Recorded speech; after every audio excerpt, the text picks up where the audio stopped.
Sorry, I had to like calm down. That was pretty intense for me. I still, every time I talk about it, I still cry. I want to be healed from it, but I don't know how long it's going to take for that to happen. But those were happy tears. I'm sure everybody knows that. So the surgery option that I chose was I just chose to just do a complete mastectomy because I just didn't want to deal with cancer and ever again. I was like, I don't want it to come back. And then I also decided to just have the other one removed after the baby was born because it's just, you don't want that to ever happen to you again. And I chose reconstruction for my options, and it ended up being like 5 surgeries. It was pretty crazy. And I had my tubes tied in between all of that. So that was included in the surgeries also. But yeah, it was a really, really hard time. But she's fine. She's here. She's going to be 5 in December. She was born a few days before Christmas. Like, she is a miracle from heaven. And God just, he heard me. And he answered my cry and answered my prayers. And my family was blessed with a living miracle. And I'm just so incredibly thankful. But what happened after that is not okay. I was mad. I was mad at God. I said, how dare you think that I was strong enough to handle having cancer and being pregnant at the same time? What would make you think that I could do that? I'm not some super like strong girl that can just handle something like that. Now I know that God gave me the strength to get through that, because it's honestly a blur. He just let me just be at peace the whole time and just go with the flow and just get through everything that I needed to get through. And I had one complication. I had blood clots in my leg, and it turned out to be nothing. Other than that, the pregnancy was fine. Yeah, they kept a close eye on me because of what she had been through, but she's like the strongest little girl ever. But anyways, so yeah, I was mad at God, and I really didn't pray. I didn't want to pray. I was like, just how dare you? Like, how dare you think that? Instead of being thankful for a miracle, I was mad. I was upset. I shouldn't have been, but I was. Well, like 2 years ago, this woman came into my life, and she came in a very unexpected way, but it all worked out for the best. And she was sitting here one night, and she's telling me that she wants me to go to church with her to see. I thought she said, I want you to go to church with me to see a band. And I'm like, well, that sounds kind of cool. I guess I can do that. And she's like, no. She's like, it's a revival. You go see an evangelist. And I'm like, I'm not stepping foot in a church. I said, I'm not. I have no reason to go to church. I was forced to go as a little kid, and I'm not going. And I said, and I'm going to say exactly what I said to her. I said, the only reason that I'm not pissed off at God is because he gave me her. And I pointed to Ariel. And she was just like, oh, okay, all right, never mind. Don't forget that I asked. Just forget it. I think like another day went by, and she's just sitting there, and we're outside, and it was just me, I think, her and Ariel, and the girls were gone swimming or something. And she just starts telling me these testimonies of her life and gifts that God has given her, spiritual gifts that God has given her, and just these crazy. She's removed demons from these girls, and just like, I was just like, what is this woman talking about? But when I looked at her, I could tell that she was not lying. You can tell when someone's lying. And I just kept looking at her, and I'm like, she's not lying. And every testimony that she said just drew me closer and closer and closer, and to the point where I was shook to my core, bawling my eyes out. And she said, I'm here for a reason. Everything is happening for a reason.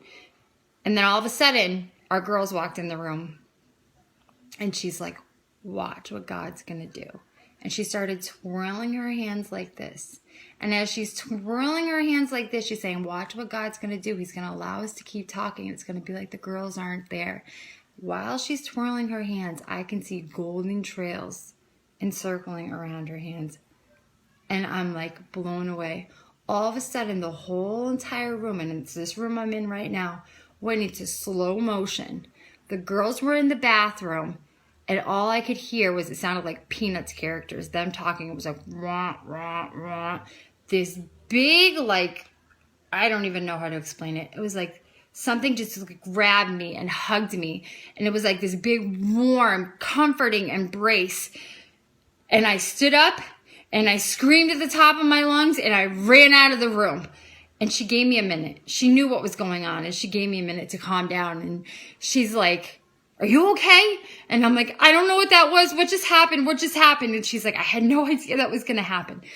And I was crying and she's like, "God loves your family so much, Shelly." She's like, "He chose you for a reason. He's here for a reason. And he just loves you. And he just wants you to know him and to know what he can do for you and your family." And I'm just like, I didn't know what to think. I was just in so much shock. It was just like, what just happened? What did I just witness?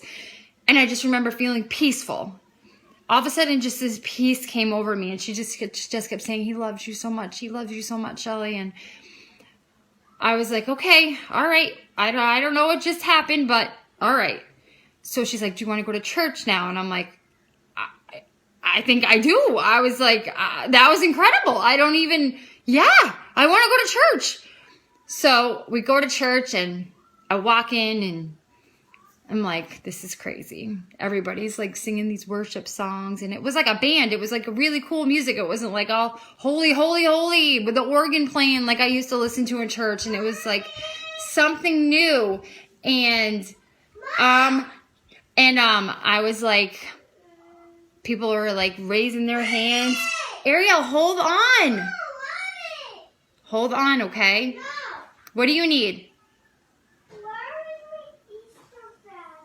I'll go get him in a minute. Sorry. So they're raising their hands and I'm like, I'm in a cult. This is a cult. And I need to get out of here. This is not okay. Everyone's like worshiping God in ways. Hold on. Stop it now. I gotta talk to you. What? Where is my Tony and Grandma got the Easter basket from? I will go get them in a minute. Please stop. I need help. I will help you, and then will you go back in the living room, please? I'm almost done.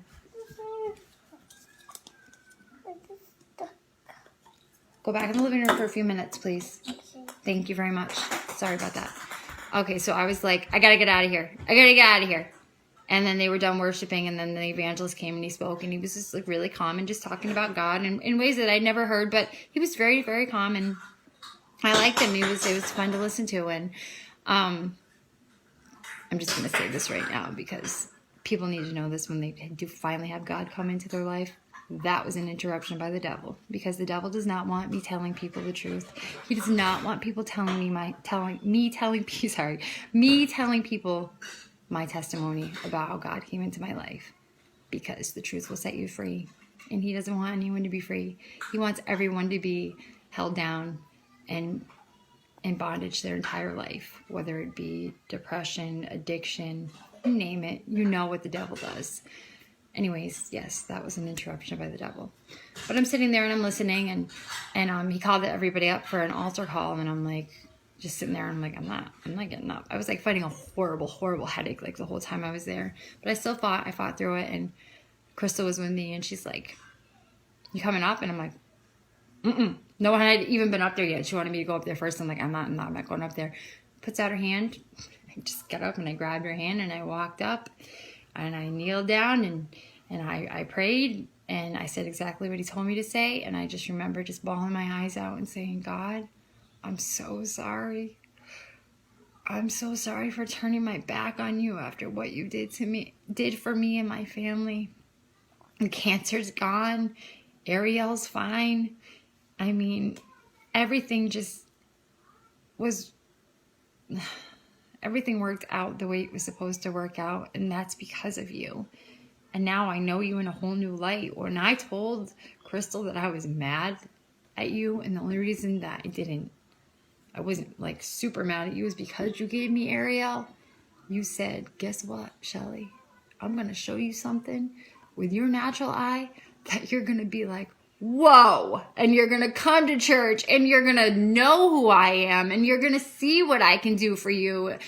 And he did.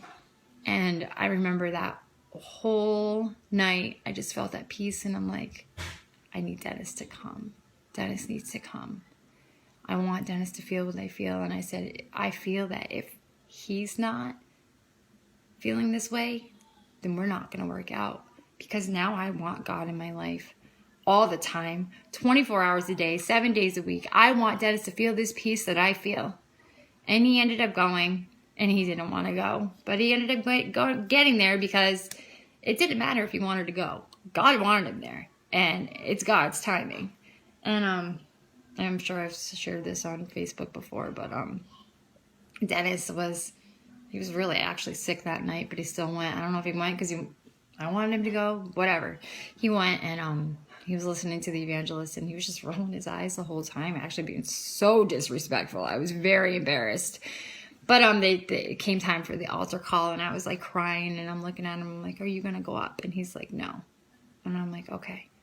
So he stood up like he was going to leave, but when he stood up, he kind of stood in front of the seats, and I'm like, usually when someone's leaving, they're going to stand like behind the seats, or they're going to walk out. Like Dennis would just walk out. That's just Dennis. And then the evangelist said, any saved women come up and stand behind the women that are being saved right now. And I'm like, I went to stand up, and then I stopped myself, and I'm like, oh, I haven't been baptized yet. I can't go up there. He looks right at me. Dennis looks right at me, and he says, I'll go up with you. And I was like, what did you just say? He's like, I'll go up with you. And I look up at the altar, and there's a kid, probably about our age, going like this to Dennis, going like this. And it wasn't that kid. It was God saying, Dennis, come. And Dennis kneeled down, and he said the prayer, and I don't know how he felt afterwards, but I know how I had felt, and I was just so happy. I was like, first of all, to just even get him into a church was just incredible, because he's one of those people, oh, the church is going to burn up. It's going to burn up if I walk in there. But yeah, so that happened, and then he's still not exactly where he should be with God, but he'll get there. God uses him all the time, and I share that on Facebook all the time too. And it's not just I share it on Facebook. Facebook is like 90% of my family. I don't have people I don't know. I've at least met you, or I know somebody that knows you, and that's why I'm friends with you. But God will let you know that you can lean on him through anything. It doesn't matter. I'm not going to say that I don't have problems. I have problems. I have problems just like everybody else. I have financial problems I go through. I have health problems I go through. I have every single problem that everybody in the world has. But I have God to lean on when I have these problems. And he will get me through them. If I don't turn my back on him, he will get me through them. And 9 times out of 10, my prayers will be answered within the shortest amount of time. But you can't just expect to pray and just be like, okay, I prayed, now it's going to happen. Yep, go ahead. It's pray and wait. You can't just expect just things to just happen. But I just want to let you know that there's also the closer you get to God, the more gifts he will bless you with. There are such things as visions. There are things that would blow people away. People speak in a different language. I can speak in a different language that only God understands and the devil can't interpret. And I know people are going to be like, wow, this girl's a whack job. Like, what is wrong with her? And if you choose not to believe, that's your choice. Everybody's truth is the truth. But I know that I'm being told to tell my testimony. And like I said before, I am shy. I am a very, very shy person. This is so not me. It's not even funny. Like, God is allowing me to be outgoing on these videos. And I think it's because maybe in the future, I will be able to speak to a group of women. My friend is about to be doing this, and I'm just so happy for her.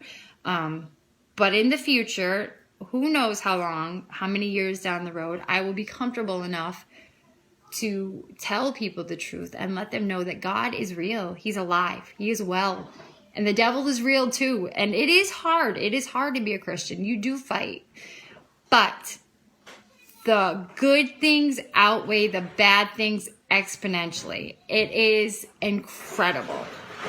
And one thing that just makes me so happy is when people come to God through me and I'm able to give them a Bible. So that's my testimony.